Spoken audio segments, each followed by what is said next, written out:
எனக்கு நிறைய கமெண்ட்ஸ் வந்ததில் இதுவும் ஒரு கமெண்ட்.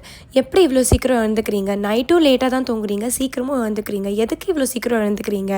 ரெண்டு விஷயம். ஒன்று, ஏன் மார்னிங்ஸ் பீஸ்ஃபுல்லாக இருக்கணும். அட் த சேம் டைம் என்னையும் நான் பார்த்துக்கணும், என் ஃபேமிலியும் நான் பார்த்துக்கணும்.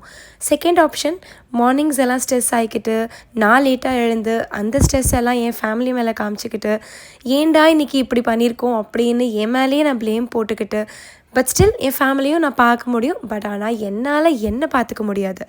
இந்த 2 ஆப்ஷனில் நான் சூஸ் பண்ணது ஃபர்ஸ்ட் ஆப்ஷன். பிகாஸ் செகண்ட் ஆப்ஷனை விட ஃபர்ஸ்ட் ஆப்ஷன் எனக்கு எவ்வளோ பெட்டராக இருந்தது. 3-4 டேஸ்க்கு கண்டிப்பாக கஷ்டமாக இருக்கும். எதுவாக இருந்தாலுமே ஃபஸ்ட்டு நம்ம ஸ்டார்ட் பண்ணும்போது அது கஷ்டமாக தான் இருக்கும். ஆனால் அதையே நம்ம டெய்லி பண்ணிகிட்ருக்கும்போது அது ஒரு ஹேபிட் ஆகிடும். இப்படி நாங்கள் ஸ்டார்ட் பண்ணினது தான் இந்த ரொட்டீன்.